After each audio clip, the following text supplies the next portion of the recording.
our project. We are doing with our Portuguese team partner, and this is we already are now like at the 9th month of our project, and it will be 2 years. Today we already started in the morning with a class on Eco-Modernist Manifesto. It was more reserved to ecology discussion, but the afternoon session is just reserved for discussion on reasoning and argumentation in general. And we will not discuss the case itself. We did it a little bit in the morning, but this time it's more, there will be some 2 lectures you will hear first about the theoretical stuff, let's say, that we are dealing in the project. We also learn together. And the first speech will be by Anders Herlitz, the second will be by Mehmet Üzelgün, and the third will be by our student Leonard Shakir. He will come. I think he's a little late. He will introduce on Adab-ı Münazara at the end, the Islamic perspective on argumentation. In the first, Anders is also Leonard came. Anders is also a consultant in our project. He is the one who helps us in understanding this practical reasoning, and especially the ethical reasoning aspect of our project.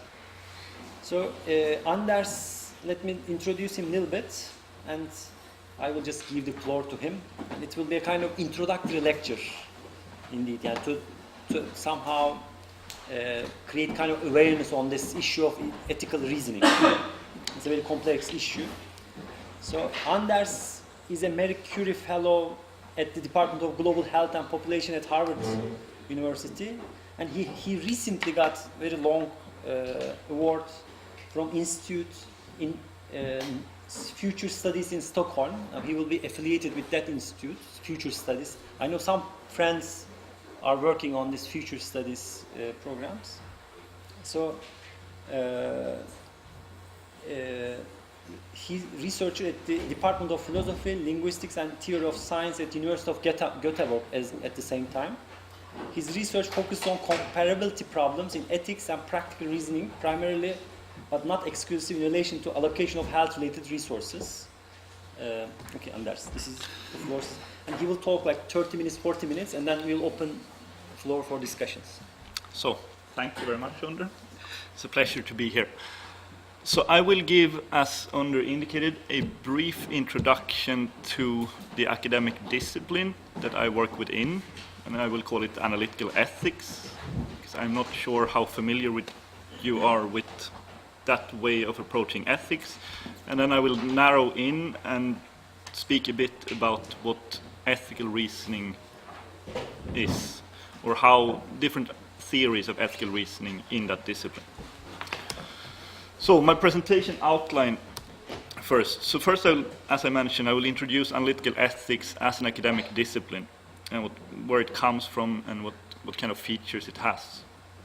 And then I will first make one way of narrowing it down and focus on what we call normative ethics, and then go a step further and look at ethical reasoning and discuss a couple of theories, or what I take to be the most dominant theories within this area. So the first would be maximization, or what I call maximization.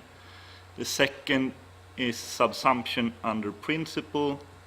The third is what we call casuistry. And then finally, I'm going to raise some ideas of how this kind of academic research might be useful or somehow influence the social sciences. So first, analytical ethics as an academic discipline. Traditionally, we divide this discipline into 3 different parts. So the first would be meta-ethics, which is concerned with questions of whether or not there can be ethical truth. So whether normative statements such as "you should not lie" can be true or false. And it's also concerned with what ethical convictions are and how we should think about them. So are they beliefs, or are they more like attitudes, or so some kind of desires. And then a third sort of common research issue in that field would be the relation between ethical convictions and motivation.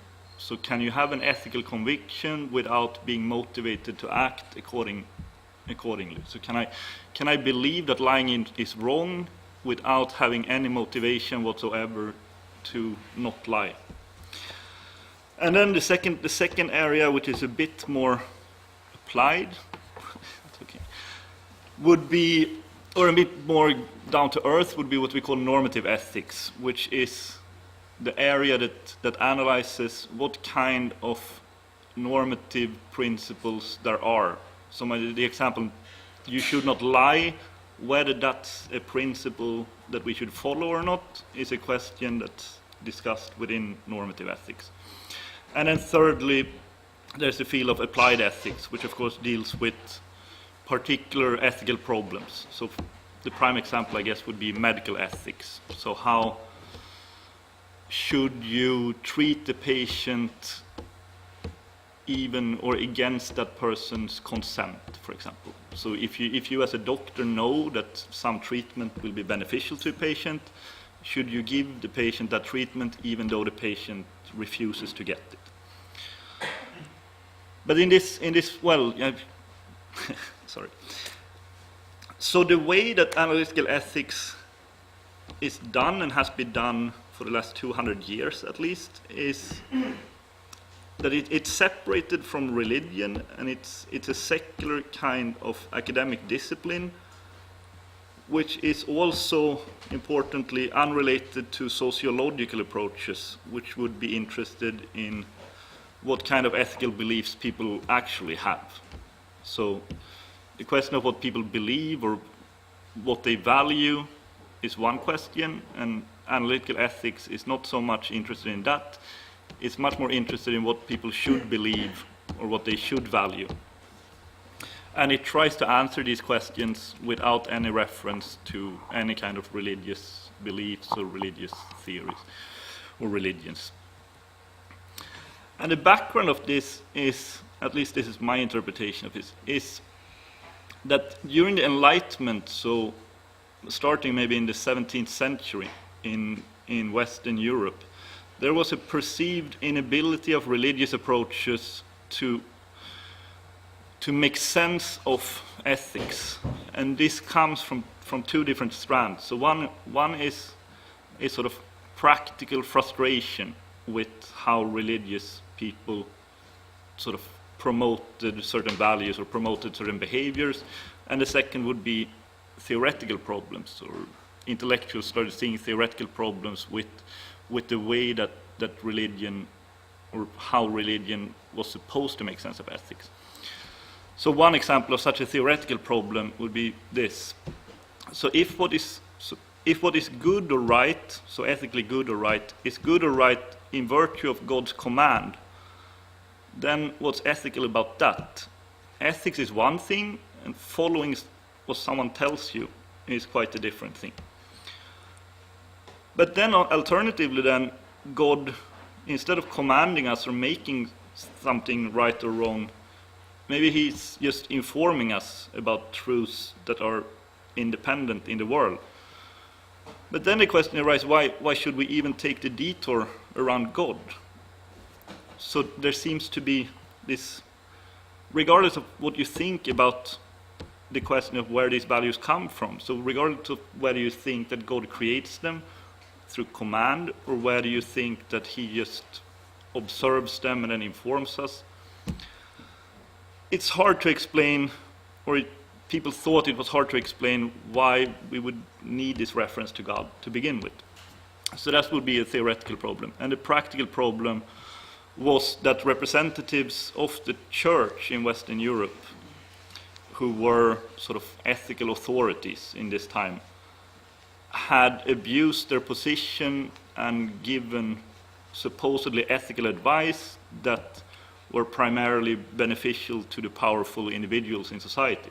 And the prime example, I guess, would be how powerful Catholic priests and bishops were selling absolution to powerful, maybe you've heard about this. So intellectuals and philosophers started thinking about, so can't we approach ethics in a secular way? And the methods that they started using, well, maybe not social scientists, but the method that they started using was then to start relying on intuitions, linguistics, psychology, economics, logic, and social sciences. And this is sort of what we're still doing today. So then, normative ethics started, or the kind of normative ethics that I'm interested in here, started being developed around this time, so late 17th century, 18th and 19th century. And it was an attempt then to create the systematization of ethics into rules and categories.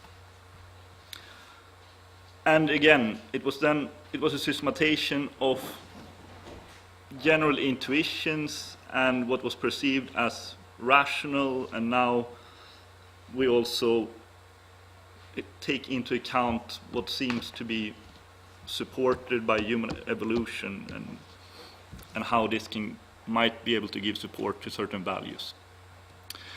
And we commonly divide this into three different types of theories. So we have consequentialist theories, deontological theories, and virtue ethics.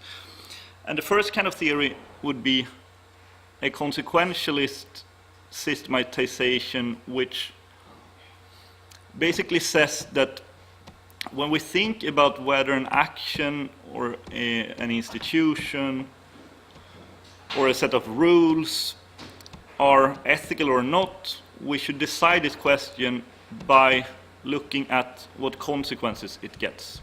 So if an action has good consequences, it's ethical. Or if an institution has good consequences, it's ethical. And then you can specify what good consequences is in different ways, right? And the most common theory within this area is what we call Utilitarianism, which basically says that you should do as much good as you can for as many people as you can. And then you see good as something like individual well-being or preference satisfaction, or you can even see it as a set of objective criteria, so maybe having a family or having a lot of friendships, or so on. And this is the theory that was developed in primarily the 19th century by English philosophers such as Jeremy Bentham, John Stuart Mill, Henry Sidgwick, and others.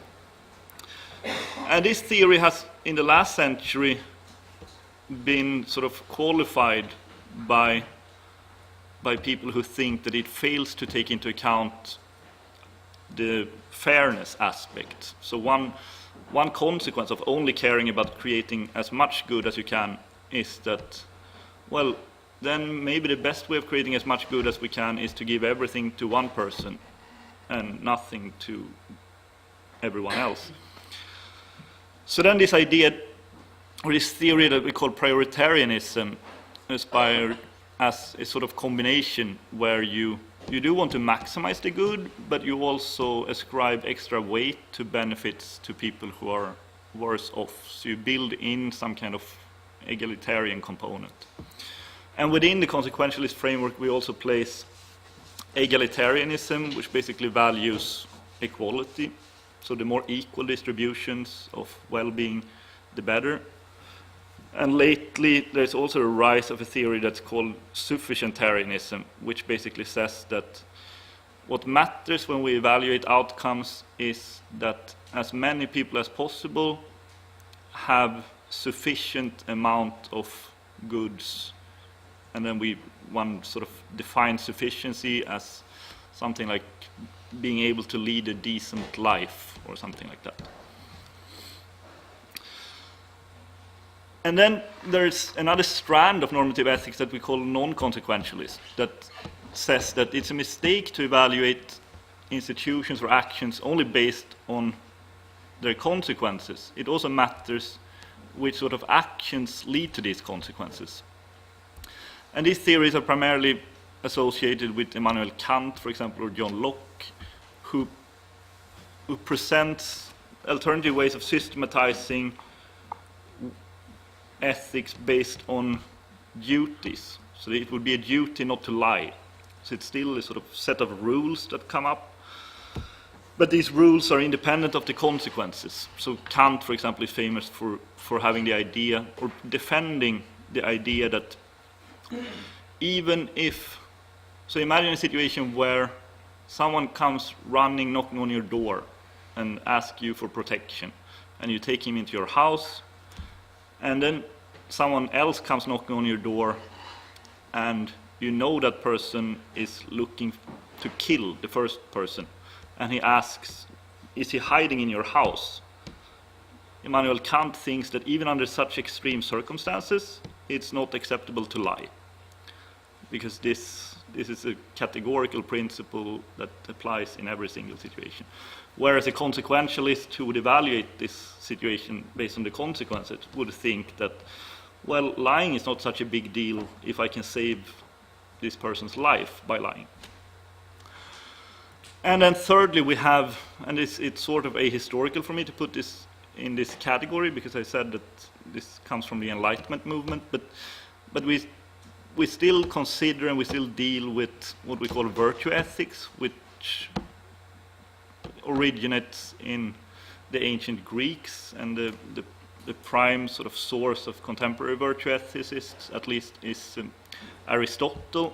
And these, contrary to both consequentialists and the ontological theories, they don't systematize either consequences or the nature of acts, but they rather focus on personal characteristics.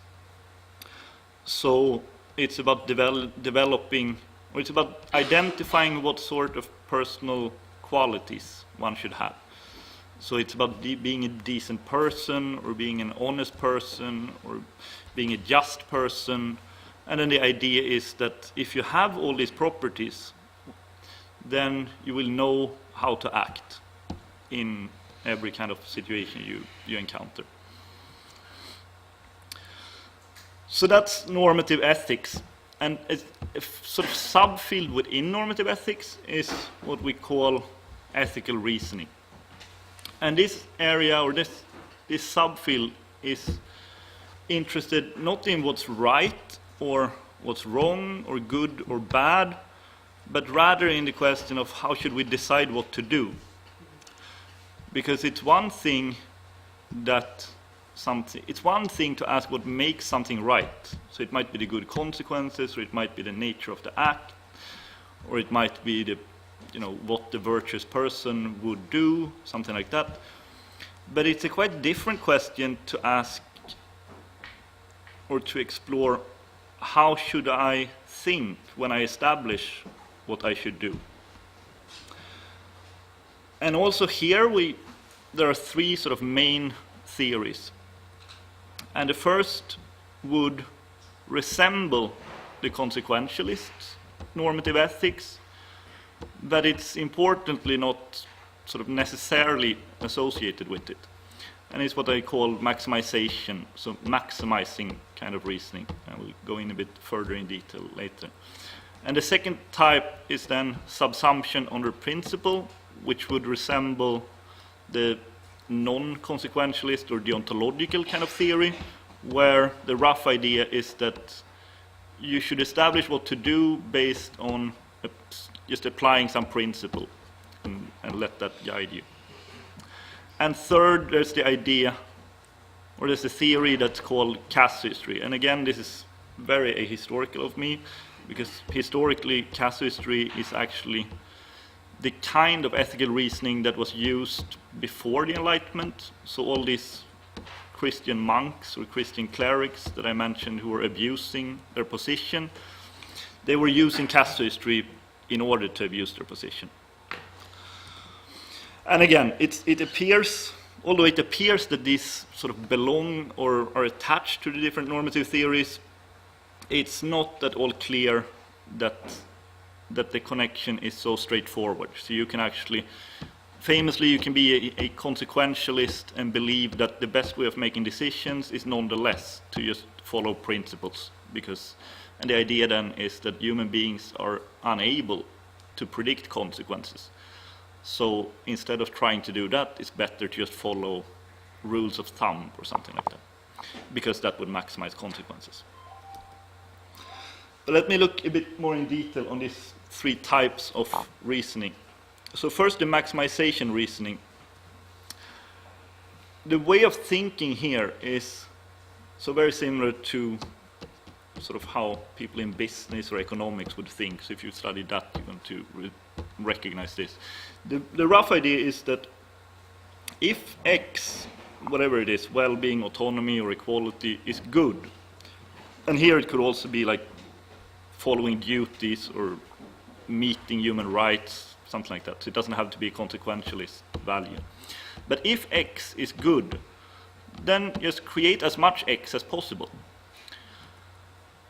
And the prime example would be what we call expected utility theory, which basically says that we should basically do that which maximizes expected X.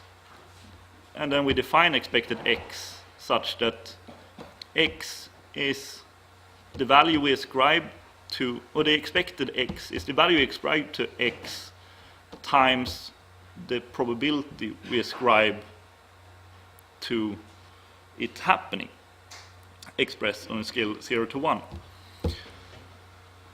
So, for example, I can take an example from what I work on in the applied area. So I work on how to allocate scarce health resources. One idea, primarily among health economists, is that when we allocate these scarce resources, we should try to maximize good health among the population. And that seems to be a quite natural idea, because that's what the resources are for, right? And then how should we do that? Well, one way of doing it is basically to look at the alternative outcomes that we can see following from different allocations, and we ascribe a probability to each of these outcomes, and then we look at what maximizes the expected amount of good health, and we send our money in that direction. And traditionally then, and as you can see, I think, this is seen as some kind of optimization. So you should do the action that creates at least as much X, or expected X, as each alternative action. But, and this might be a minor point, but maximization is not necessarily optimization. So it could also be the idea that you should do some action that is what some people call maximal. So some action that is not worse than any of the alternatives. And then the second kind of ethical reasoning, subsumption under principle, is basically this idea of rule following that I mentioned earlier. So the idea is that you have some principle P that says that only actions of P type are permissible, and then you basically follow a scheme like this. You have your principle, and then you fill in a bunch of facts, and then you see if these facts, if the principle sort of determines what's permissible, granted these facts, and then a choice will sort of appear for you.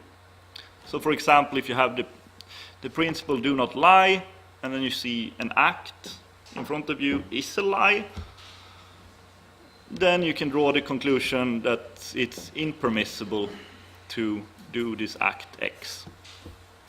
And again, you could think of this in the area, this health resource allocation area as well. So if you think of, so another idea that's not common with health economists, but a lot of other people, is that human beings have a right to health, a human right to health.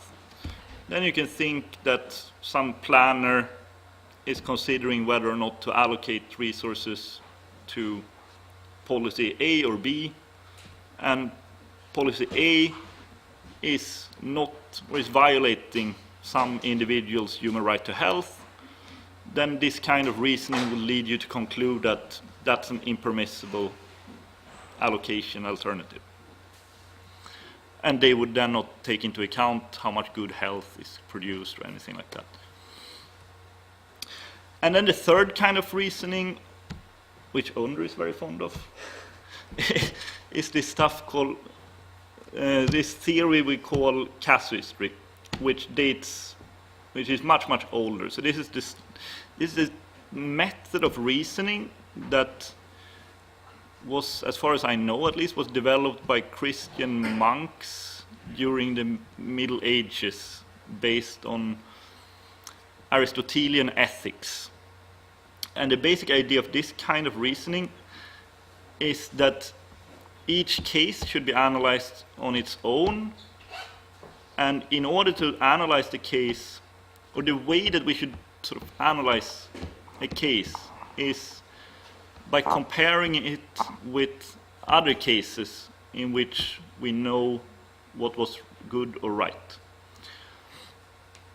So the idea is basically that if we, this is a very abstract presentation, but if we face a choice situation C, and C has a certain set of properties, X, Y, Z, and we have a paradigm case, P, which also has properties X, Y, and Z, we can think that one ought to do the same thing in C as one did in P.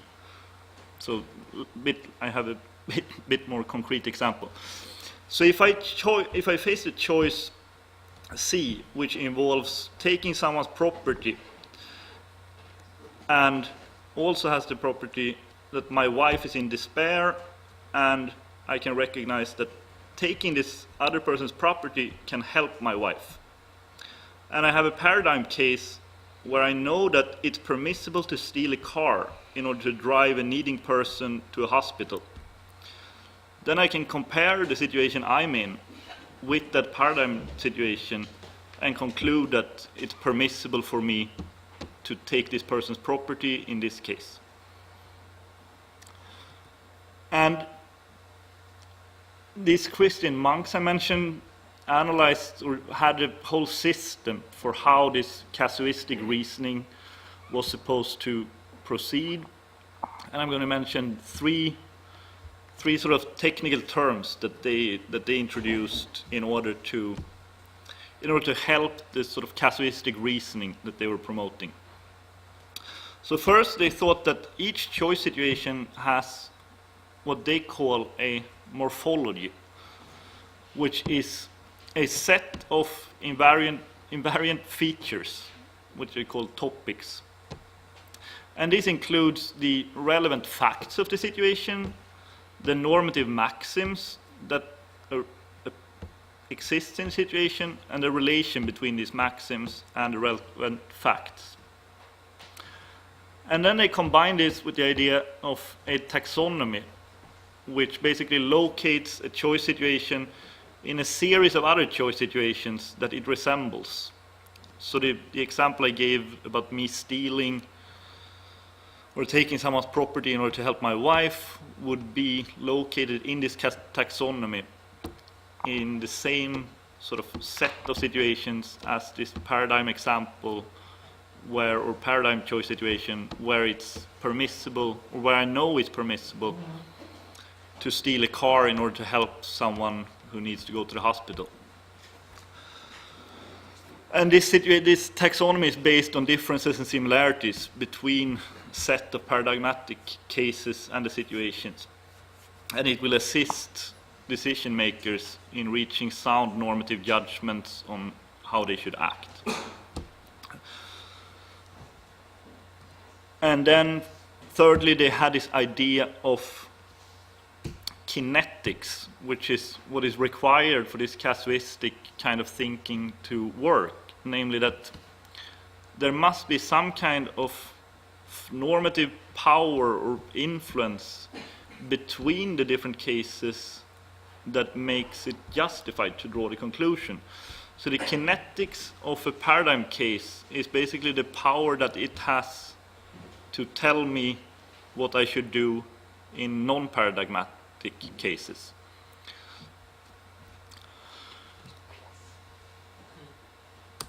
And then finally, some words about social sciences. So how does this matter when we do social sciences, and does it matter at all? And I think that it might. I am not completely, it depends on how you try to use it, I think. So I think that normative ethics, and especially consequentialist theories, but not only consequentialist theories, matter when we do social sciences on certain types of social sciences, such as economics, sociology, and criminology maybe. Because we analyze issues such as inequality, fairness, responsibility, and the potential badness of these things, which is sort of required in order to guide these other social sciences, such as economics. And I mean, why should we care about economic inequality, for example? It's one thing that we can observe them by doing economics or sociology, but the reason why we care about them must come from somewhere else. And then we can also ask whether ethical reasoning or the theories of ethical reasoning is important for social sciences. And this is sort of more what I'm doing here in Istanbul with Önder and Karim and others. And here, at least our hope is that although ethical reasoning or theories of ethical reasoning are not intended to describe how people act, they're intended to be normative and be normative theories that prescribes how people should act or should reason or should think when they make decisions. They might be useful as sort of frameworks that can be used when anthropologists or ethnologists or others study how people actually reason. And this is, so they might be helpful as sort of categorizations of how people might reason before they make decisions. Yeah. I think this is all for me. Perfect. Okay, questions, comments. Would that really help in your research, let's say, this kind of information? What will you make of it? Make out of it? Questions, comments? Buyur Rahmi. Can you elaborate more on the different... By Mehmet Üzelgün, The Discourse of Ecological... Sorry, I'm reading missing. Argumentation, some basic ideas useful for socio-political analysis. Mehmet Üzelgün is our partner in Portugal. So he came for the project indeed. And we would love to share our first preliminary findings in our project, but still too early. So our plan is, first we start with this basic theoretical discussions and some kind of, let's say, lay the ground for the analysis later on.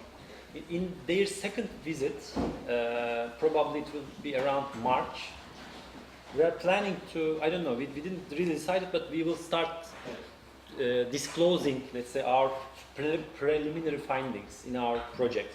But this time, Mali will just talk about this basic introduction to argumentation kind of talk he will do.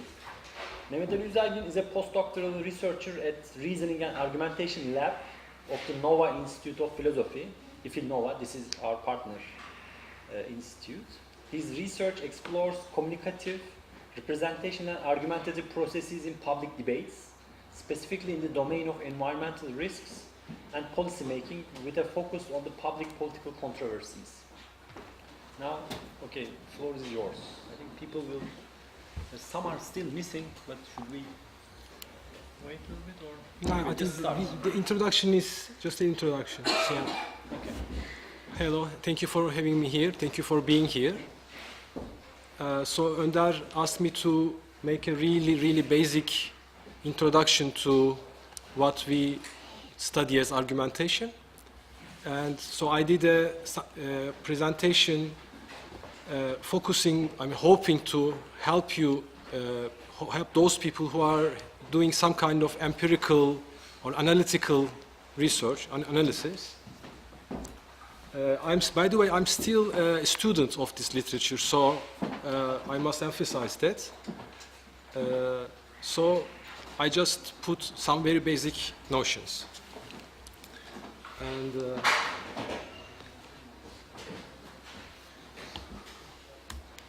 so today, can everybody see this? It's okay from the really back? I mean, if maybe you can come over here if it's, because it's a bit small, I realize, but. So today, what we want to achieve in this short time is first have a really short look at speech acts. Hocam şu anda onunla biz bayağı uğraştık. Bence artık olur. Şu anda optimum bir yerde. Then we're going to remember and revise the definition of argument. We're going to then distinguish theoretical and practical reasoning or argumentation. I'm going to use these almost interchangeably. To briefly, just a basic understanding of the three basic aspects of argumentation. Learn to identify standpoints or claims or positions in argumentation. Learn to identify premises, whether they are explicit or implicit. Distinguish three types of criticism and some very introductory remark of fallacies, and also gain maybe just a first understanding of what argument reconstruction is. Let's see if we're going to stay in the same page through all these adventures. So I put this down, but not to read. If everybody can read, I just give for a small moment to have a look.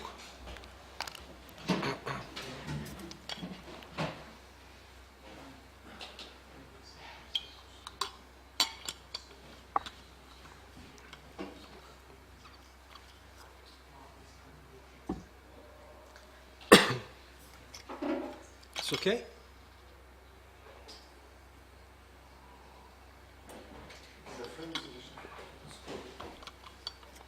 So this argumentative approach I'm going to try to present today to you is based on linguistics and communication, briefly. So the first introductory remark I want to make is in the first part of this quotation, until the three dots. Basically, language is not a transparent medium. Language is not just, I encode some feelings and ideas. It just goes through some sound waves and the other person just unproblematically decodes them. Everything is so fluid. And then the second thing, after the three dots, is even if we are not talking between minds, so to say, even if when we are thinking with ourselves, we are bound with the rules or the limitations of our language. So this is the first, I think, a very basic insight. Then how to make it how to take it towards a more argument-relevant approach. We can do this by speech acts, which can be seen as part of pragmatics. By pragmatics, I understand the study of how context contributes to meaning.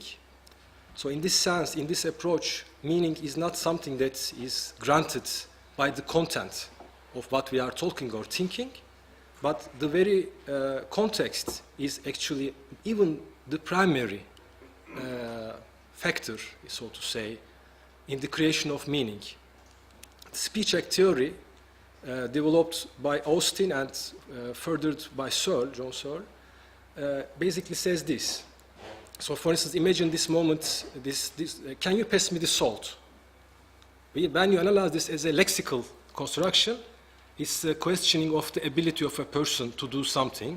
And can you is a ability. But everyone knows, even the children know that if you say, yes, I can pass you the salt, it's rude, basically.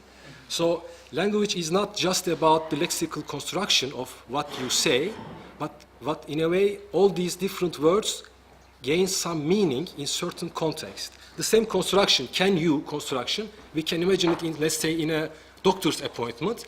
Can you raise your arm? Because the doctor is checking if you can do it or not. So I'm just trying to show a basic example of the context relevance. But speech acts are, of course, much more, have much more than this about them. When we are talking about speech acts, it came out in the last presentation. We are in the domain of institutional realities or institutional facts. So, for instance, imagine many different cases of promises, requests, warnings, greetings. Imagine the speech act of, hereby I declare you husband and wife. It's just an utterance, but it's just not only some couple of words, but it's a performing. So the person performs the wedding. So, but for that person to be able to perform that wedding, that person has to have some kind of institutional power, somehow granted by the society, law, etc. Institutions. It's clear here, yes? So when we are talking about speech acts, we are not just talking about a couple of words or some inherent meaning, but how meaning is constructed in the relationship, in the argumentation with our technical word. So now to have a very basic definition, what we understand by argument, so at least at this level, as I said, I'm trying to put here a very analytical approach to argument and argumentation. What I found during my PhD, for instance, it helped me a lot. Argument, the framework of argument analysis, gives a student a very nice thing, an analytic unit. I'm not sure if anybody here is doing some kind of text analysis, any kind of dealing with some kind of discourse out there in the world. You are, first of all, asked, so what is your analytic unit? What are you analyzing? I am analyzing utterances. I am analyzing discourse. But what is this discourse? Is it a paragraph? Is it 3 pages? Is it 1 sentence? It's so difficult sometimes for a student to stabilize the analysis to some safe grounds that you can rise upon it. For me, argument or argumentation framework helped me in doing this because it's a very clearly defined analytic unit. By this, we understand a set of proposition or statements. They can be implicit or explicit. One of them has to be the conclusion. It's also said claim or standpoint. The others, or the other, are premises, data, reason, or the argument. So there was this question of reason. What is reason? What we understand from reason?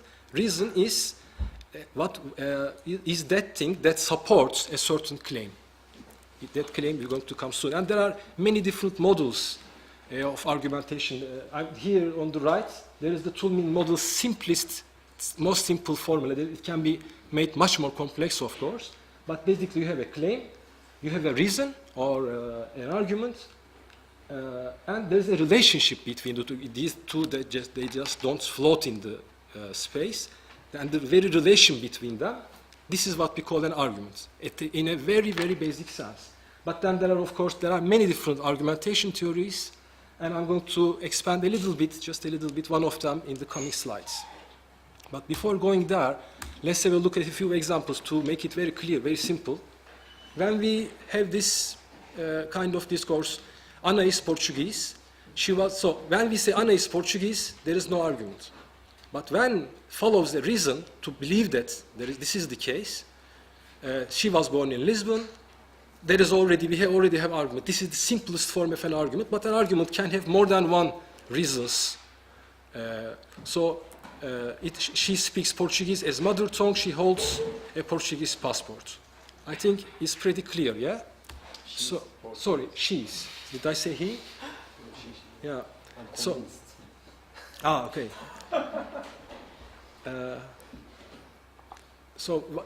In the tradition I follow, we represent it as one. The most basic is one, and we're going to see soon. For us, the argument concludes with the statement that, or proposition that Ana is Portuguese. We are trying to defend this position. Somebody might say, well, my dad was also born in Lisbon, but he's Arab.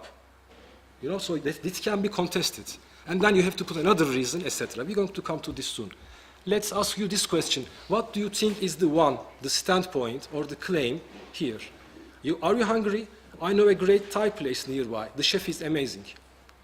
What is the claim? Anybody volunteering to say something? There is no test. We have to go to this Thai restaurant. Yeah.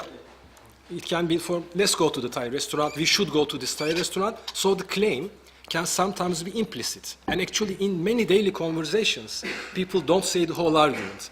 But from the context, you make out the arguments and claims. We're going to see more of this very soon. But also, I hope you can realize, you can feel there is a difference between the first and the second examples, especially after the first presentation. I think this is very obvious. So a very simple distinction in this field is between theoretical and practical reasoning or practical argumentation. So theoretical argumentation is concerned with what is or is not the case, whether Ana is Portuguese or not. So you can go make a series of experiments or statistics or research, and you can discuss what should be our criteria to decide that, and we could ultimately find the truth, so to say, if whether Ana is Portuguese or not. But when we are coming to the practical reasoning and argumentation, then we are concerned with what to do, achieving certain ends. So the reasons are not for belief, but for action. Should we go to the restaurant or not? And actually, from the tradition I come from, and it's more interesting because lots of debates we have are about what we should do, the institutions. Should we act upon climate change or not? Should we act this way or not? So all this interesting stuff for me resides in the domain of practical reasoning and argumentation. So I'm going to a little bit maybe bend our discussion towards that. Before doing some more examples, I want to also put here some very basic distinction, and I want to make it maybe too deep at this point. Maybe we can further expand it later. When we talk about argumentation, we are talking about three things or three traditions, so to say, at the same time. Argumentation is simultaneously a logical product. It's a dialectic, at the same time a dialectical procedure and the rhetorical process. So these three traditions of thought, they all go back to really ancient times. But one, the logics, is concerned with the validity of an argument. The dialectics is concerned with the reasonableness, or the rationality, if you want, is the ancient word, so to say, of the argument. And rhetorics is interested in the effectiveness of an argument. So, well, I'm going to give an example, so I'm not going to give more here. The purpose of logic is to apply appropriate criteria. The purpose of dialectic is to provide some procedures to achieve certain reasonable ends, so to say, good decisions. And the purpose of rhetoric is persuasion, or find better, more effective, vivid ways of talking, so to say. Best means of persuasion.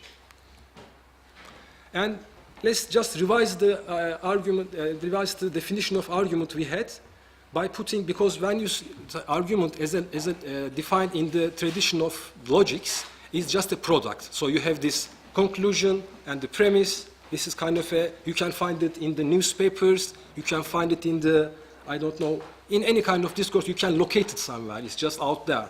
But argumentation at the same time is an activity. At least two people it requires, because if it's one people, it becomes reasoning, according to the simplistic version of it. And these two people try to justify or refute a certain claim for acceptability or unacceptability of standpoint. So I put this graph to kind of mark in your mind, because we don't put this like claim and claim to, or claim, they are equal to, because sometimes you have a claim and your discussant doesn't have a claim. He just has a doubt. Ana is Portuguese? Oh yeah? Like you can just say, I'm not sure. This doesn't count. So sometimes you don't have two standpoints. You just have one. Sometimes you have two standpoints. Ana is not Portuguese, but she is Thai, for instance. And, well, reasons are always more or less of the same kind. And, yeah, this is argumentation. The most crucial word here is an activity. So it happens in time. The first one who puts the first claim is the protagonist. the person who doubts or puts the second claim becomes the antagonist. So there are certain, because this is a procedure, it follows certain stages. Who can do what in what order. The antagonist can do certain things at certain moments and cannot do, or if he or she does it, it's a fallacy. It becomes some wrong move. This is a normative framework we're going to see soon. But let's have a look at this example that I just made up.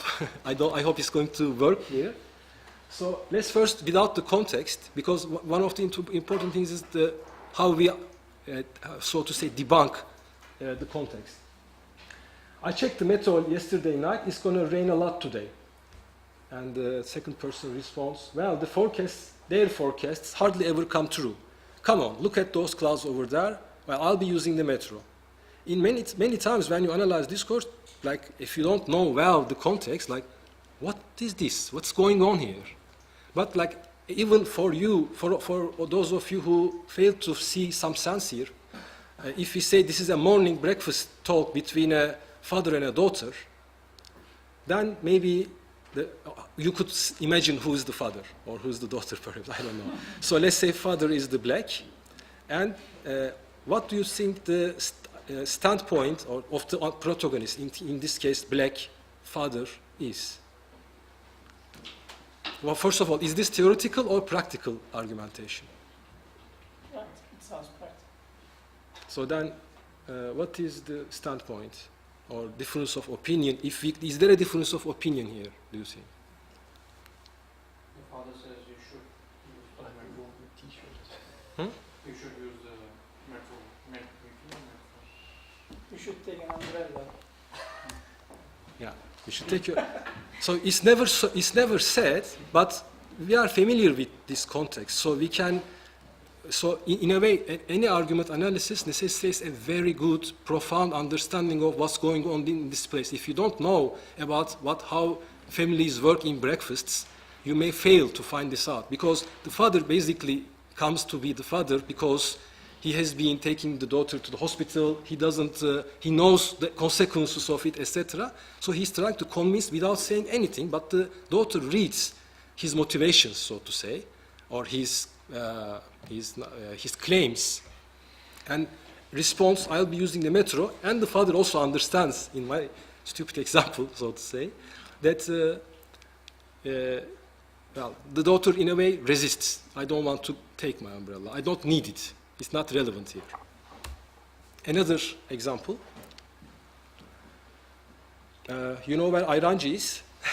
It's in Ankara. It's on a hill. If you don't know that, maybe it's difficult. So, and there are, let's say, these are two friends discussing about what to do just that moment. So it's a practical argumentation, just quotidian example. How about that tiny kebab place? The other says, I can't climb that much now. So already from this lexical basis, we can imagine they are further away from this place. I would say here, I can't climb that much now. Apparently, we are not here mountain climbing, but what it means to say, so to say, the force of this point is, I don't want to go there. It's the claim, because it's too far. So I'm kind of making a simple identification of the reason or the premises. Cem said the restaurant near his place is really good. What does it mean, a restaurant being good? It's good because probably it's good food. So this is a very peculiar version. This is a little bit more elaborate. Yes, it's good, but expensive. Apparently, there are two different reasons, but the very use of the connective but guides us. So this is what we call here, this but is an indicator. So it indicates us to a certain direction, which comes first. If imagine the otherwise. Yes, it's expensive, but it's good.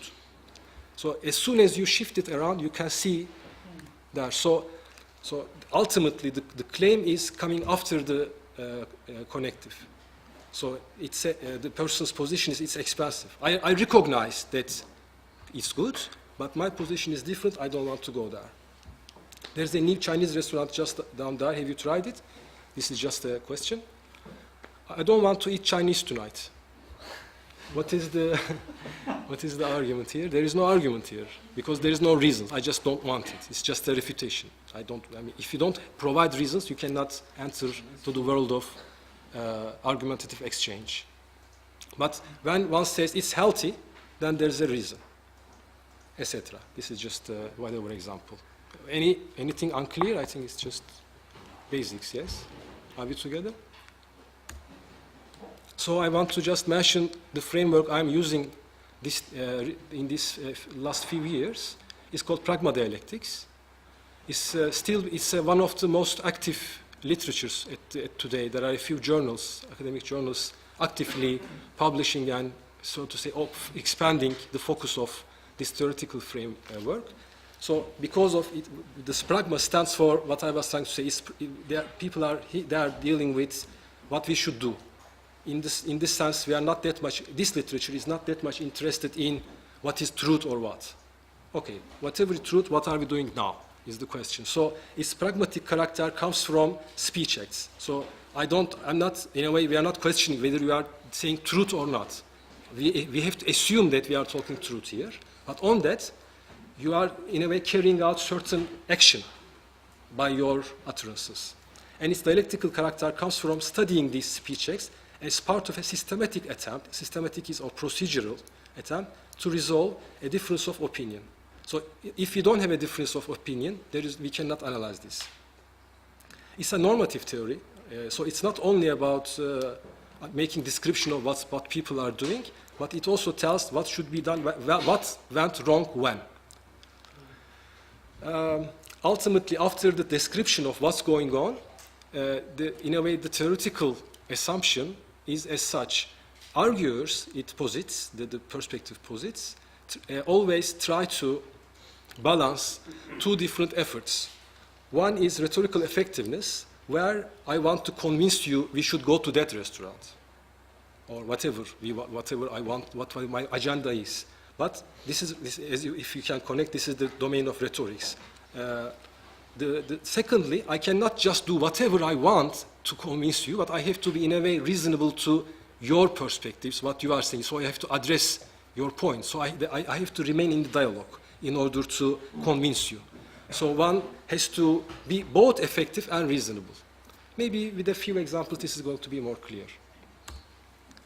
So in an analytical reconstruction, how we start doing this, we first determine the difference of opinion. Then we identify determining the difference of opinion means identifying the standpoints of the arguers. It might be more than two. And once you identify the standpoints, you then find which kind of reasons are put there to support these standpoints. And some very basic glimpse of it, there are 4 transformations that we do. So we delete what we see as not relevant to that difference of opinion. We add those implicit premises, things that are not said, but they are meant actually, and we can see it there in a way. Everybody can see it, so to say. And then there is a substitution of, there are some language games, some specific formulations that are not maybe suitable to be heard everywhere. So just some more commonly used term. And permutation is sometimes people talk in a very disorganized manner. So in a way you organize these different premises and arguments in a, so to say, logical order for it to be crystal clear how it works, how it goes. So it's you little bit formalize it, basically. Just an example of what we have seen already. This is how we denote the analysis. So, Ana is Portuguese becomes the first, and it's not in parentheses because it's actually uttered by the arguer. Whatever is in the parentheses is implicit. So, this is the stuff that we found that it's not said, but it's required to make sense of what is said. Okay? So, for instance, people born in Portugal are Portuguese. If you don't have this premise, it doesn't work, this relation between the claim and the premise. And obviously, there is, for instance, once again, I want to always emphasize the importance of context.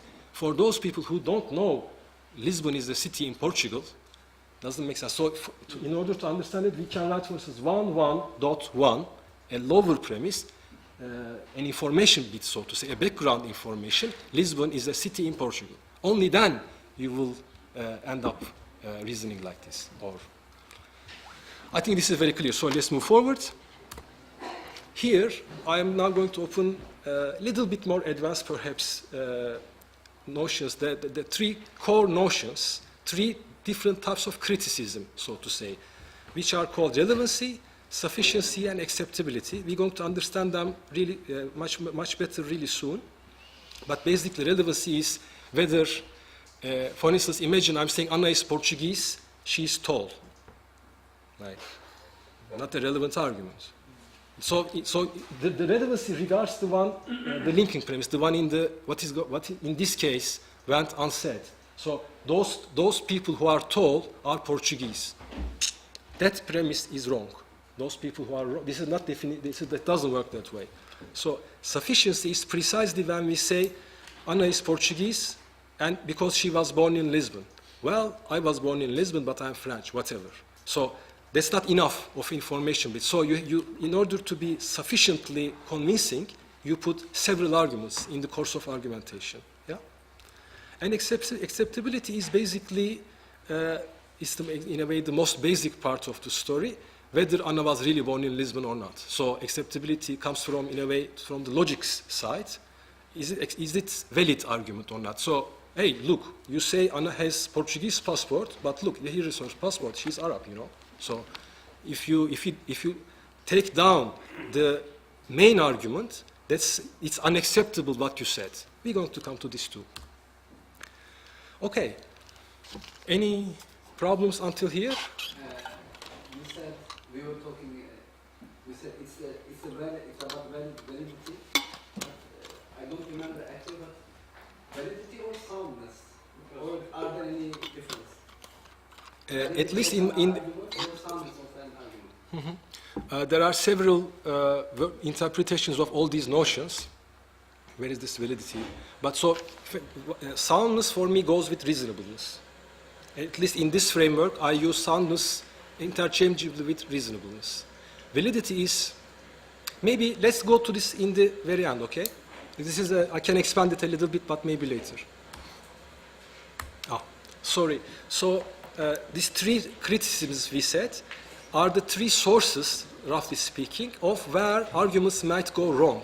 Sometimes we discuss, and well, this is, I think, the whole, perhaps the main issue that we might deal with here. Sometimes we arguers sometimes fall into fallacies. What are fallacies? There are many different definitions. A very basic one is there is a flaw in reasoning, whatever it means. Little bit more educated is, for instance, a reasoning that comes to a conclusion without proper supporting evidence. But all these words, for instance, evidence, then evidence in the sense, it's for me an acceptability. So that's not acceptable. So this is only one version of putting it. And the pragmatical version is you are making an unreasonable move in the procedure or the process of argumentation. So there are things that you have to do in a way, like if anybody can remember Gricean maxims, you have to be clear. When, just one, this is not Gricean, but let's give an example to that.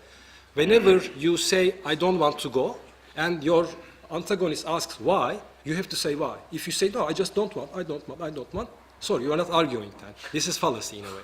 You know, you have to give reasons. This kind of, there are many, we can think of a series of rules like this, precisely for the procedure. These are just procedural. We are not talking here about who's the authority who would order what to do, but it's about how to maintain in the debate. Because ultimately, what is wrong is the move that in a way halts or stops or closes the debate. The idea is to continue our discussion so that we can come to a common understanding of whatever we are talking about. So this is purely procedural, okay? So just following from the previous slide, we could say that informal fallacies, so whenever we are looking at the content and the context, they can spring from either relevancy, sufficiency, or acceptability criticisms, problems with relevancy, sufficiency, and acceptability. And some would argue, I know, but I'm not exactly at that position, by far the most problematic fallacies or problems with arguments are about relevancy. People many times fail to be relevant. Sufficiency, you can always ask for more, and it can be crystal clear when it is sufficient or not. But relevancy, because I might say, hey, this is not relevant point, and you might say, no, it is relevant. So the disagreement expands in a way to other places. This is the core problem. And when I say, I'm going to now talk finally about three types of that. So there are maybe 140 something and increasing numbers, different fallacies named in the tradition of philosophy.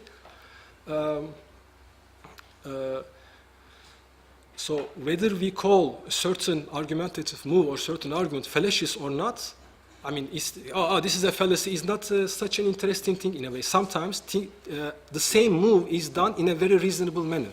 So it can be reasonable or sound or unsound, reasonable or unreasonable. It depends on what actual context and the very claim is. I hope to make this point clear now. An example, the first example of the first about the relevance problems is the most classic case of ad hominem fallacies. I think this is one of the most widely known fallacies. It is committed when an arguer performs an irrelevant personal attack against an opponent instead of addressing the opponent's argument. So let's remain with the example I wrote down. Hannah Arendt's philosophy is not worth the paper it's printed on. She was a Jew who worked with Martin Heidegger. So the reason for rejecting Hannah Arendt's work, which is a very heavy thing, so we don't want Hannah Arendt around. Why? Because she's a Jew. Well, if you say, I don't want Hannah Arendt because this argument that she makes is very detrimental for this, etc., you are having a reasonable argument. If you are just rejecting the content of what she says because of her personality or because of her life choices, etc., then you are not making a reasonable, sound argument. I think this is also a very widely known thing. But unfortunately, politics around the world, I would say, and also unfortunately in Turkey, runs by and large, like the mainstream politics I'm talking about, runs by this kind of attacks. And the interesting thing is these fallacies are many times, they are rhetorical devices. And sometimes they are not fallacious. Sometimes they are just, even when they are fallacious, they work very well. An example from Turkey is very interesting. There is a premise here. Being a Jew makes one's work invaluable.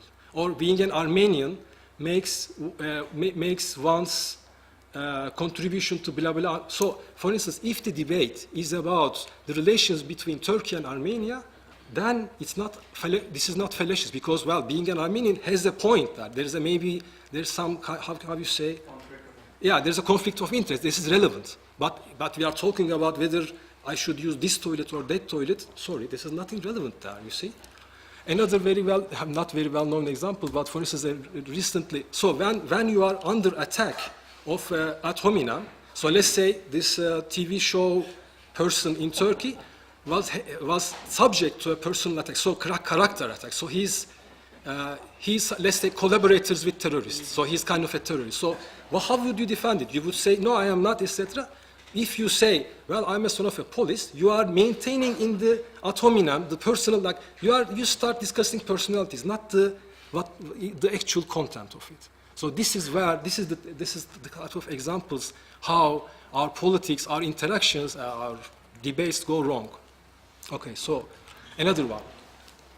This is the example of sufficiency criticism. So this is committed when an arguer draws a general conclusion from a specific instance of an atypical example.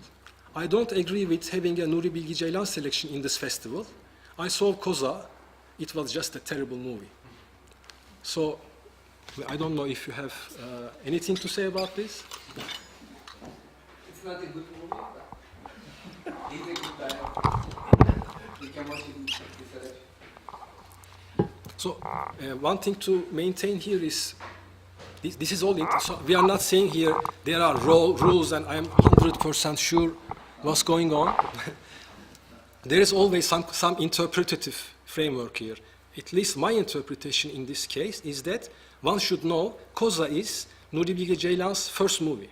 So you cannot just judge because typical directors or authors, they have early periods, middle careers, late careers. So you cannot judge one person from his first work. He had 13 more works, but maybe the late Nuri Bilge Ceylan is a very interesting person. So this is a sufficient. So if I would say, no, Koze is a great movie, then disagreement is not about sufficiency. You see?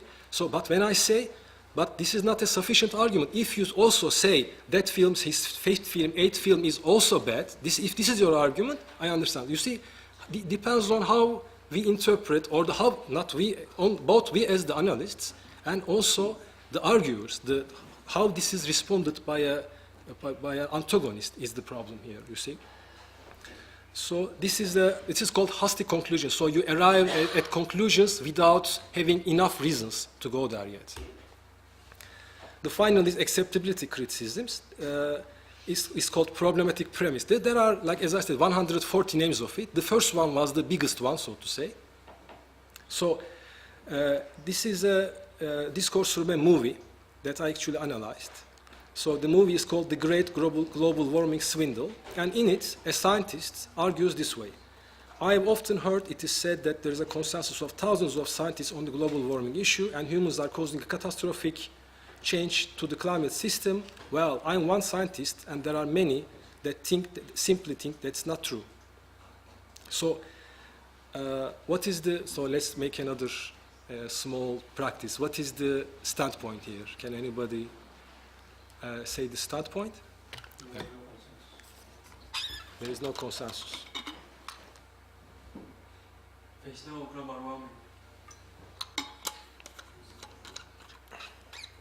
I think these are okay, but my interpretation, let's say, precisely because this is a discourse in a movie, it's a campaign movie. It's shown around the world, and then some climate skeptics or deniers, however you would like to call them, they go and discuss, and so this is in a way almost a political movement. So you see what I mean? There is some kind of disagreement at the society at large, and people are dealing with certain projects. So then, in a way, when we think in certain ways, we see it as a theoretical. And there is some theoretical reasoning in it too. But my interpretation is, ultimately, it's a practical, because if you are doing all these efforts, films and everything, then you want to, in a way, have some speech act, so to say, some performed gesture on the whole policy domain. So, for me, the conclusion is there is no need to act on global warming. So stop global warming policy, or whatever specific action requires. But then, of course, to support it... Is it a fallacy? Sorry? Is it a fallacy, an example of fallacy or not? Just let me read this too. I'm going to... so that this practical argument is supported precisely with what you have identified already. Humans are not, there is no global warming. Humans are not causing a catastrophic change in the climate system. And how do we know it? So you see how we are ordering. I was saying, like, we order the discourse in certain logical principles. We know it because scientists do not agree. So at least from my interpretative position, and actually not only mine, but I use this video in the interviews with different types of people, like experts, so to say, and how they interpret it is, this is not acceptable, because that scientists do not agree is not right. Actually, scientists agree about global warming. There is no consensus. No, it's unacceptable. This is wrong. There is consensus. This is how it works at the interaction between experts. Did I make it clear? So in a way, this is acceptability. In a way, no. This is an acceptability criticism because the premise 1.1.1 is not acceptable. It's wrong. It's like Anna has a Italian passport. It's not the case. That's when you have. Could I make myself clear? That's when you have an acceptability criticism. That premise you put forward is unacceptable.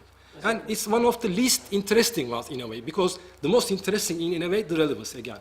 Are you questioning then that he is a scientist, in fact? It's a person who's saying that I am a scientist and I'm saying this. So are you therefore questioning his scientistness?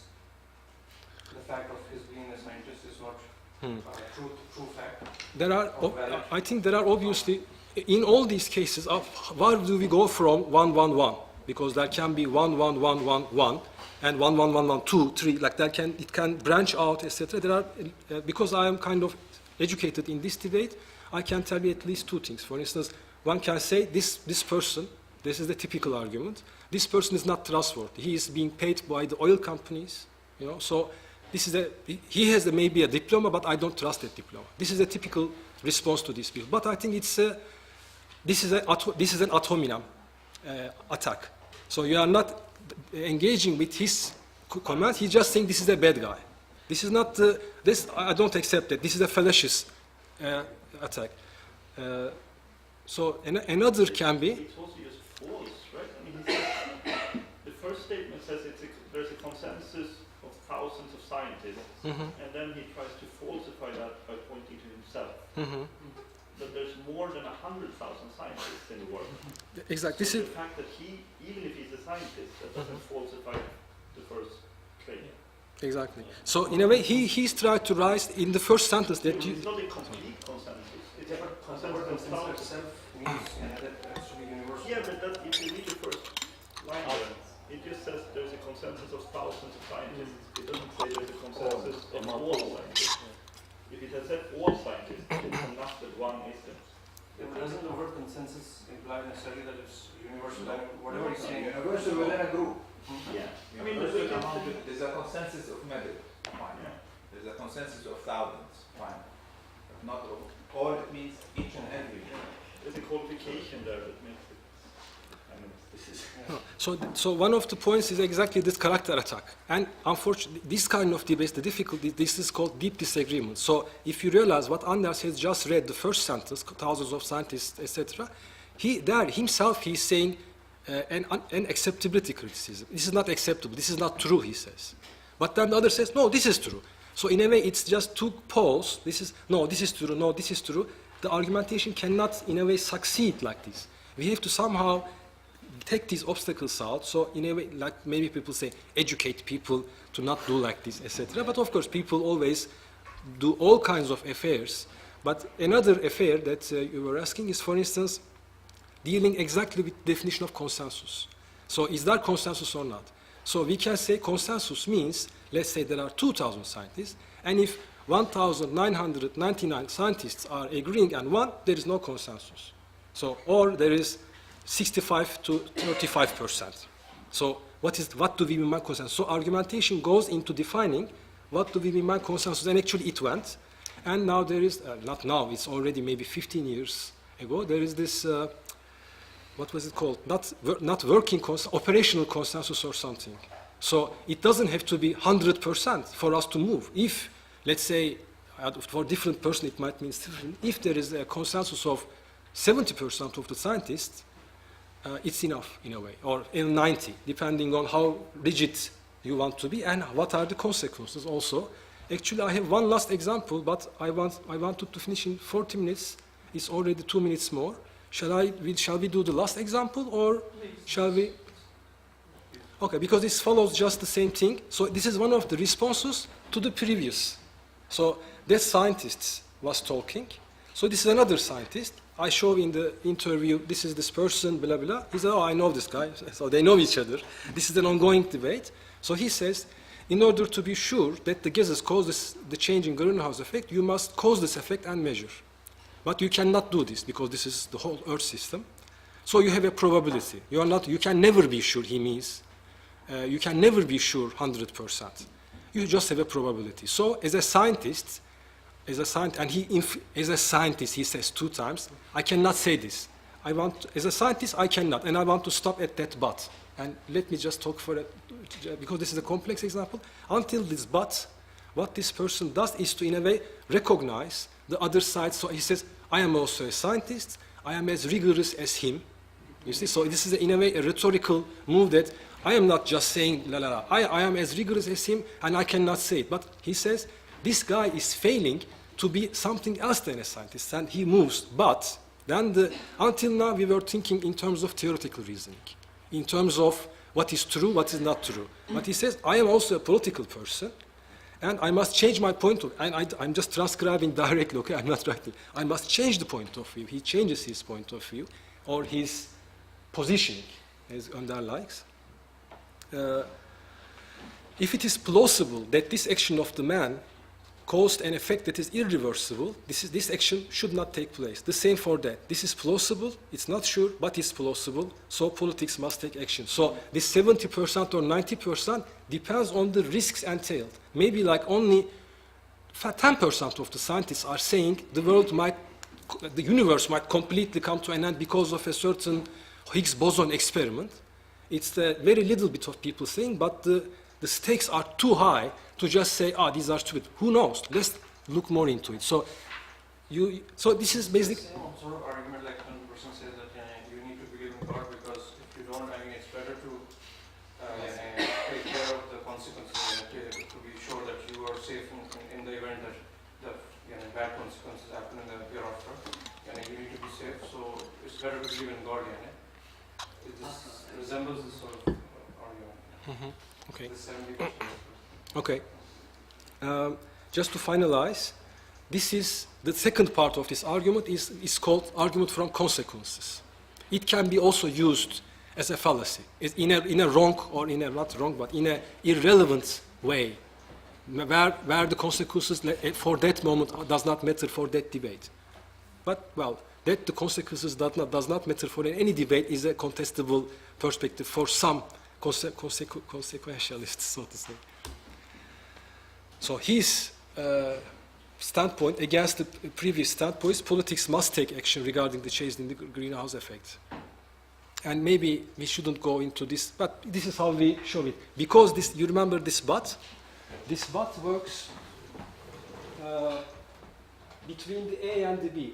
So these are in the same level. This is how pragmadialectics analysis denotes that. So there is a 1, 1, 1, 1, 1, 1, 1, 1, 1, 1, 1, 1, 1, 1. It goes all the way down. But sometimes two things happen at the same time.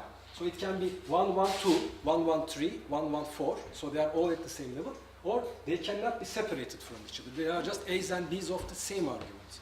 This argument cannot be understood without this, because there's a connective but that logically or argumentatively unites them.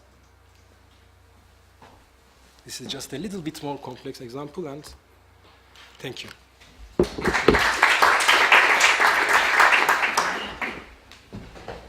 Yes, questions and comments. Consequentialist. I have a question about how maybe I like this. So I hear there's two things going on maybe in this, at least to my ears. And on the one hand, there's the analysis of what's a good argument, what's a bad argument, and so on. And on the other hand, there is analysis of how people argue with each other. Mm-hmm. And I wonder what the connection between those two are. That Pasha's book, Adab-ı Sedat, like page by page, it was really a very, how do you say, fruitful activity for us. But he wrote his thesis on this book, but he has an introduction. He also discusses the argumentation in Islamic tradition, let's say.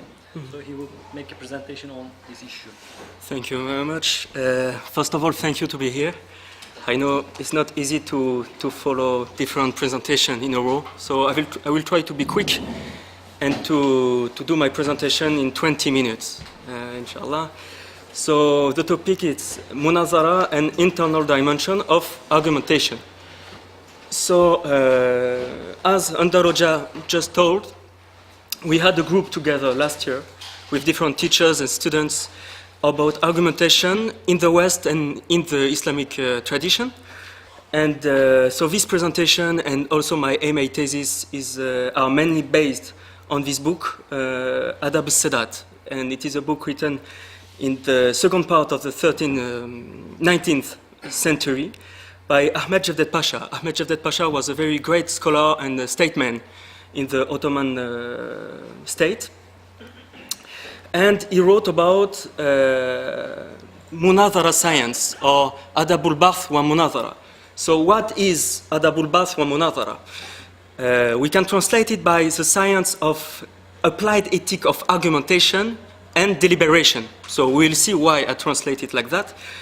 And it is a discipline that emerged in the 13th century after the book of Al-Salm al-Qandi, Risala fi Adab al-Bahth, Treaty on Ethics of Argumentation. And in this treaty, Al-Salm al-Qandi actually make a synthesis of different traditions of argumentation available at that time in Islamic scientific tradition. Because at that time, a lot of argumentation traditions were available according to each science. For example, the philosopher used to practice a kind of dialectics based on Aristotle books. The jurists used to use their own tradition of argumentation based on their juridical debate. The same for grammar, for poetry. So a lot of traditions and disciplines were available, and we can see also a lot of ambiguity. When we are looking at the history of heuristic tradition in Islam, there's a lot of terms, a lot of techniques. So in this book, Al-Salm al-Qandi somehow make a synthesis of all this tradition, and he aims actually to create or to establish a discipline that could be applied in any science.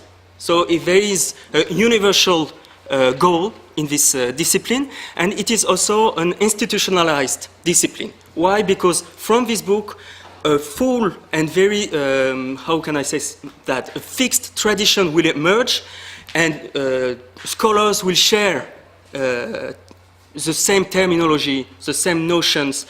Even though there is, of course, developments within history, there is a kind of identity within this science. And so somehow it is institutionalized science that emerged in the 13th century. And it is written that this science integrates also the Sufi criticism of dialectics. Why? Because many scholars, and among them Abu Hamid al-Ghazali, 1 century before Al-Salm al-Qandi's book, in the 11th century, actually made huge criticism against dialectics, not against the science as such. Himself used to practice dialectics, but to dialecticians, and used to say that dialecticians nowadays use dialectics just to praise their own ego, just for their own reputation among the audience, among the kings, etc. So he gives a range of rules, ethical rules, in order to practice and implement a proper deliberation. So this ethical approach is also integrated into Adabul Bath wa Munadhara, and we can see also this approach in this book, Adabul Sedat, that we have translated from Ottoman Turkish to English together. So first, I just want to give a few remarks upon the terminology. So adab here mainly means applied ethics. Doesn't mean ethics, because ethics, it is the religion in itself. Islam brings a full of range of what is good and what is not good. But it is more practical and applied ethic that we will discuss here. And Bath, actually, in the language, Arabic language, Bath used to mean research, inquiry. But in this discipline, it means giving a claim and supporting it with proofs. And Munadhara means debating in order to find the truth. So the objective, the clear objective of this science is to find the truth through an ethical debate, through an ethical deliberation. That's why we translate it by deliberation, because it is a smooth and careful movement of thoughts through a discussion. And we want to respect the other. So it is kind of deliberation in order to find the truth. It is not to find an agreement between two people. It's not, we don't want to win the debate just for win the debate. It is an ethical discussion in order to find the truth. And in this quotation, actually, Ahmed Jevdet Pasha says that we can use the term Adabul Bath or Munadhara. Doesn't matter. We can use both of them. So my research question here, it is to what extent does adab the term adab, in the case of adabul bath wa munazara, not only refer to etiquette or polite behavior, but to internal dimension of argumentation. Here, we mean controlling one's ego. So we will come back to this question, but first I want to give a very brief introduction to the process of munazara, of deliberation. How deliberation takes place, how munazara is implemented. So we have to know that munazara, deliberation, is between two discussants, two people who want to argue on a topic. Okay? And there is also a moderator, kind of referee of the discussion, and this referee cares about the respect of rules of deliberation. And so there is a mu'allil, a claimant, and a sa'il, a questioner. So, and all these discussions actually are based on logical forms, so premises and conclusion, mainly, and logical techniques. So it was not always the case in the field of adabul bath munazara, but it is mainly the case in this book. And it is mainly based on logical forms. There is also sequences. First, a beginning. And the beginning actually looks like what we were discussing just before. Like the two discussions should know firmly what are their conviction about the topic we will discuss. They will discuss. Okay? So there is a topic, I don't know, any topic we can discuss. So every discussant should know what are their own conviction, okay, their own claim. But they should know also what is the background of the other discussants. What is the worldview from maybe what is its religion? What is we were talking about that, the common point of the standpoint of the other. Okay, the primary assumption of the other discussant, and we will see why it is important here. So it is the context here. It is important. Like, okay, we have a topic to debate. What is my conviction about this topic, and what is the I would say the environment of the other discussant. After comes the debate in itself, the deliberation. So here, the claimant starts by giving a claim, okay? And we have seen that he cannot just give a claim, as you just said before. He cannot just say, this is I think like that, this is the truth. He should argue. He should give an argument or a proof, okay? So he gives a claim. This claim, he has actually to support this claim with a proof, with an argument. And this argument is itself divided by premises and conclusion. Okay? So this is the claim, the form in which he gives this claim. And the questioner, the other discussant, can make an objection. He's here actually to contradict the claimant. Okay? Not just for the sake of contradicting, but to find the truth. Okay? The truth is still unclear now. So he can first he can give an objection, mana. So this objection targets the premises and the conclusion of the proof of the claim. If the claimant managed to give a valid or sound answer to this objection, then the questioner can contradict the relation between the argument and the claim. Because we have seen that, okay, the claimant gives a sound and valid argument, okay? But the relation between the argument and the claim maybe it's not valid, because maybe I can support the claim with another argument. Maybe this argument actually is not supporting the claim properly, okay? But again, if the claimant managed to give a proper answer, the questioner can give a counter-argument, a counter-argumentation. So here it is attacking the claim as such, directly the claim. Okay. Your claim actually is not valid, like many from the beginning. And so, okay, it looks very static and very boring process, but actually it is a very dynamic process of talk. Why? Because every discussant, each of the discussants can be claimant and questioner. Because when the questioner is giving an integral refutation or a counter-argumentation, actually he has also to prove his point. He has also to bring an argument.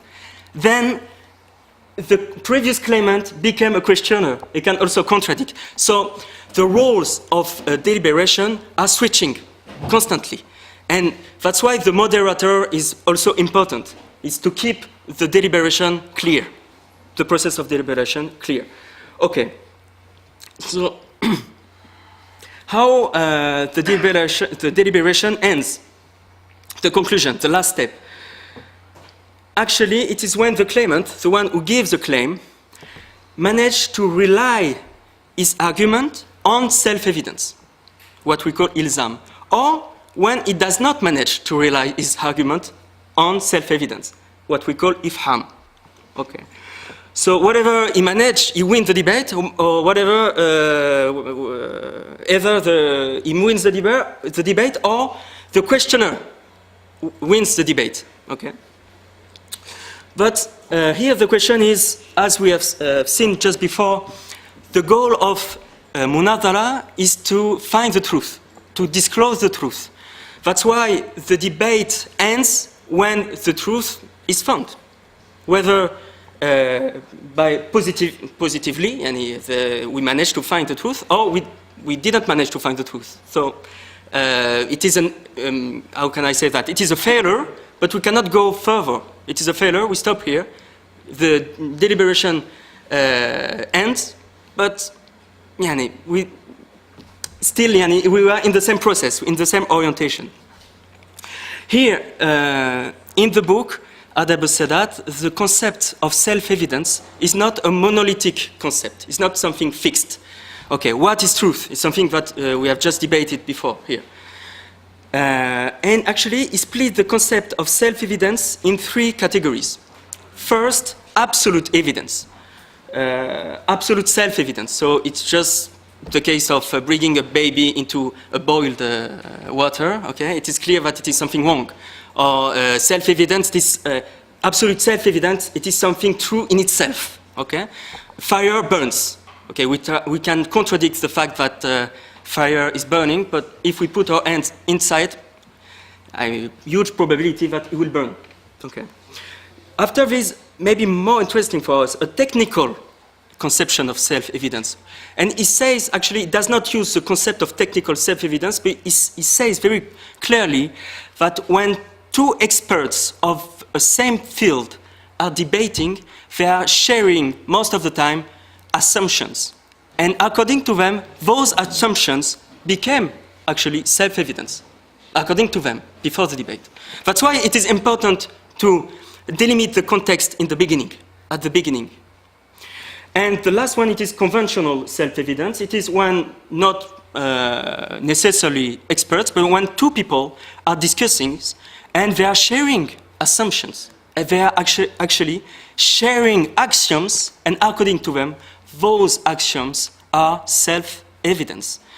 And for example, he says also in this book, he gives this advice: if you debate, if you have a deliberation with a non-Muslim, don't bring the Quran as a truth or self-evidence, because he will not succeed, because the Christian discussant just don't believe in it. So here we see that we should, the concept of self-evidence is itself not something monolithic.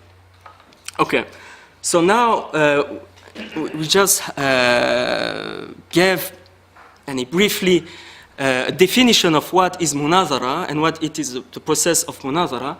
Now I want to come to the question we want to answer. What do we mean by internal dimension of argumentation? And we mean controlling one's ego for the sake of deliberation. So why we are speaking about ego in the context of deliberation? Actually, we can define it very briefly with this maxim: if we are not able to control our ego, we won't be able to control our tongue. And it is actually the principle here. So we should have first to control our own ego, and I claim that it is a vertical process So having this effort on my ego, and in the tradition of Islam, it is a relation with God, myself and God. Anyway, if I found myself, maybe I found God, all this discussion. And after this process, when I can control my ego, I can put in practice the rules of deliberation properly. I can be ethical with my partner in this deliberation. Because I control my heart, I won't attack him stubbornly. Because I control my heart, I don't want to just win the debate, but I want to find the truth.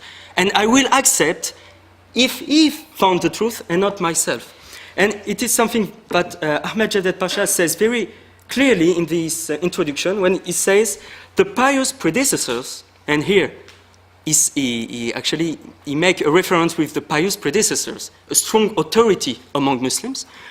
The pious predecessor wanted that truth comes out of their opponent's speech and not of their own, because of their concern with deprivation of their ego and elimination of any whim from their soul.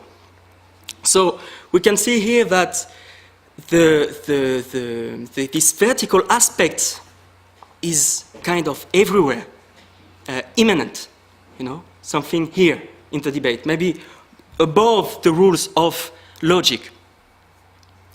And where can discussant learn about it? Because in this book, Ahmed Cevdet Pasha actually does not give the tools to control one's ego.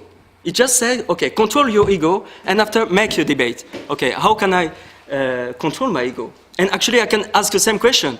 He said, apply the rule of logic, but he doesn't give the rule of logic. That means that we should learn these rules, either logic or spiritual, in another field, in another science.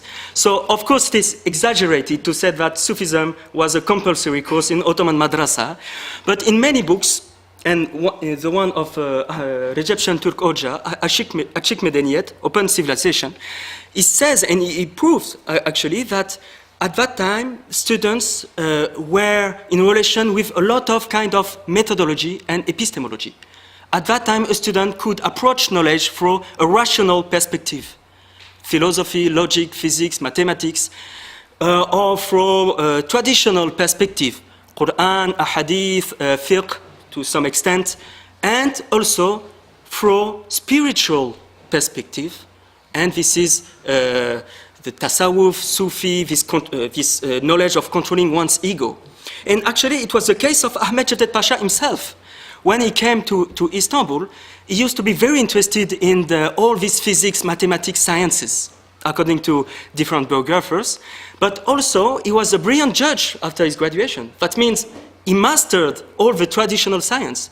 And something very interesting, he was never member of a Sufi tariqa or Sufi guild, but he learned Persian just for the sake of taking a course of Mesnevi of Rumi, one of the most famous spiritual books in Islam. So that means that he himself put in practice these different epistemology dimensions, and that's why we claim that Ottoman student at that time, and Ahmed Cevdet Pasha actually is speaking to Ottoman students, could approach knowledge in different ways, and he could learn about controlling one's ego. And controlling one's ego was a necessary knowledge in order to put properly in practice deliberation, any deliberation. So Ahmed Cevdet Pasha, in his conclusion, Khatim is giving 10 ethical rules. It is another proof for me here, because in these 10 ethical proofs, some of them are very horizontal, have a very horizontal dimension, like kind of etiquette or polite behavior to the other. It is, for example, do not speak too long, do not be short, do not laugh. Okay, it is very between me and the other, not necessarily between me and myself and my ego. But in some other ethical rules, actually, we can see this deep dimension. For example, here, the discussant must not leave the primary goal by disputing things that are not oriented towards the disclosing of truth. And it's the main aim of the debate, disclosing the truth. So here we can see the importance of intention, orientation of the discussant. In the other rule, he said, discussant must speak with insight and be careful to every word they use. Basira, yani inside eye, yani acuity, you know, like it is something deep in myself, it's not something external. More obvious, when he say it is inappropriate for a third person to jump into a discussion between two persons by interrupting them. However, human being is hasty and greedy by nature. It does not contain his anger and thus fall unintentionally in the mentioned mistakes. So here he gives an ontology of human being. So if a discussant has not this internal relation to himself, he will not be able to control his own nature. And this nature is what? Hasty and greedy. And in the last, every argumentation assembly that is inspired by discipline of mind and character, constancy and method, respects all the requisite rules. So here is clear. What we call by controlling one's ego, it says here, discipline of mind and character. So every discussant should take care about this internal dimension, why they are engaged in this deliberation. And just to finish, because as we said, like here, this internal dimension is related actually to everything in the deliberation. If I don't take care about this internal dimension, I will not be able to implement a proper deliberation. But I think that internal dimension may have also an epistemic and procedural role. How? For example, in the case of RASP. RASP, it is a notion in the book Adab al-Sadat that means confiscation. For example, we start the debate and the claimant brings a claim. And the questioner actually doesn't wait for more details and bring another claim in order to contradict the first claim, okay? He confiscates the right of expression of the claimant. So actually, even if he said something valid or something sound, it will be rejected and it will be not accepted because it is unethical.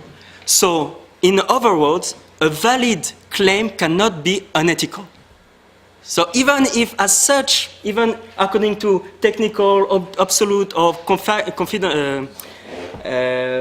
conventional self-evidence, it is valid, it was an unethical process, an unethical jump, then it is rejected. And it is also, RASP here has also a procedural role, because by doing this, the questioner is undermining all the process of deliberation. And as we have seen, there is some steps to respect, and here he has not respected those steps. So he's undermining the process of deliberation at some point that the moderator could bring the deliberation to an end, because we are not able to have a proper deliberation, so let's end and let's finish this deliberation. So to conclude, we argue that adab, what we usually translate by applied ethics, here in the case of adabul bath munazara, means internal dimension of argumentation.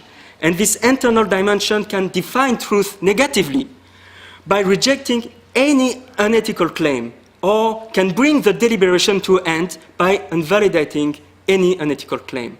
And we have seen that this vertical dimension of adab is something above all the rules of deliberation, all the rules of logic. It is something immanent. It is something that is everywhere. Thank you very much. Yes, really. Welcome.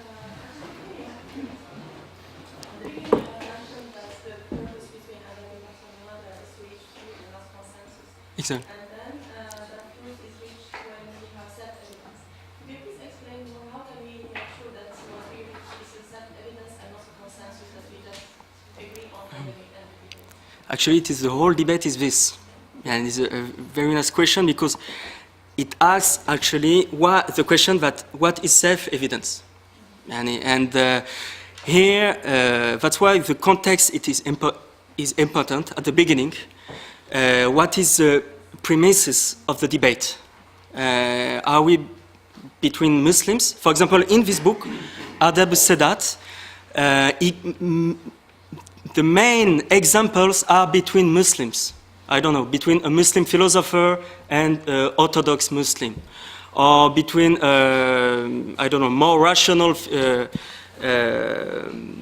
theologian and a more Orthodox theologian. So it is somehow easy to make this kind of example because at the end of the day, the judge is the Quran, because all the discussants here agree upon the truth of Quran. But in other cases, that's this, it depends of every case.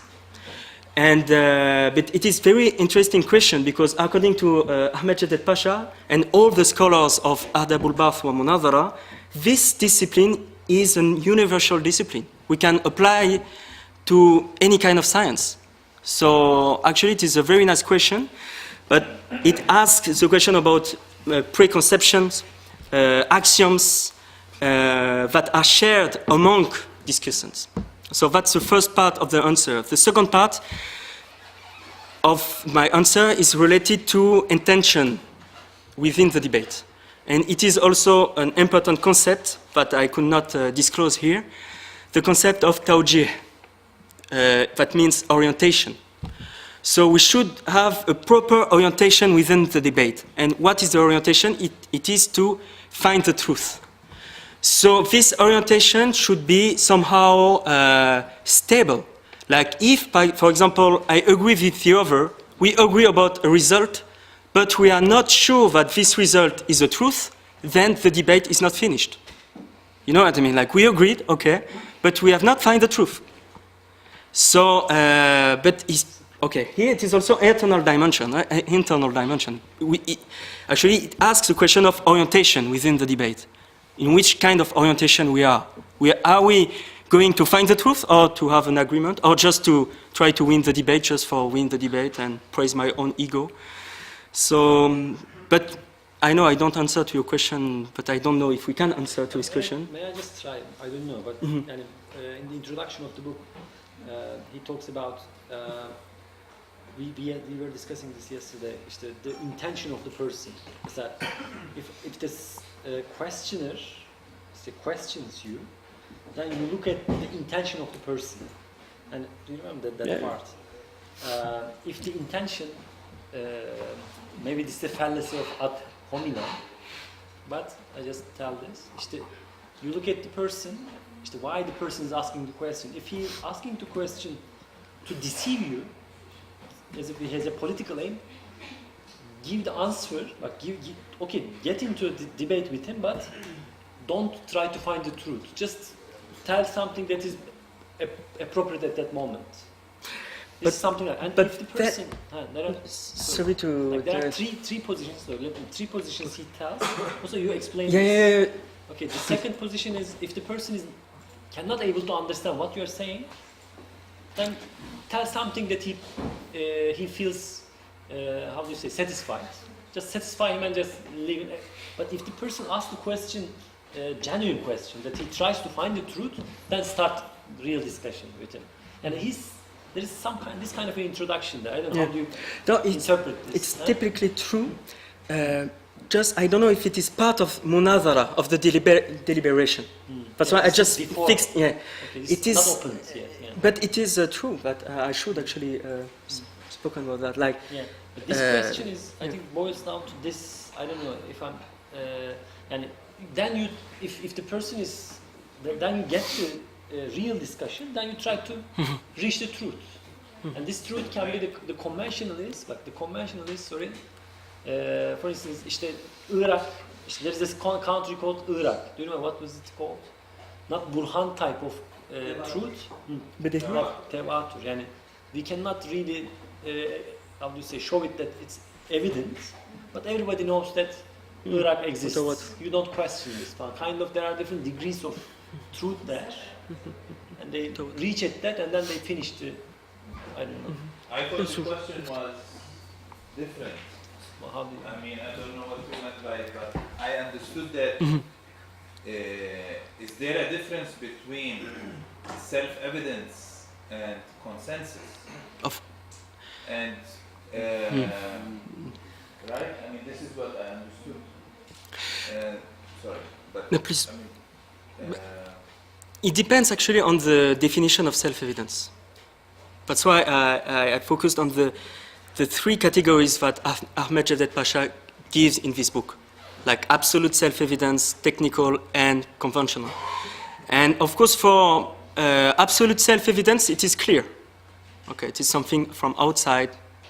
Maybe it does not exist, this kind of self-evidence. It is another debate. Yeah. But it is something actually, the object is true in itself. Okay, but for technical and conventional, it's debatable because, yeah. It's also maybe by way of responding, it might be useful to at least be aware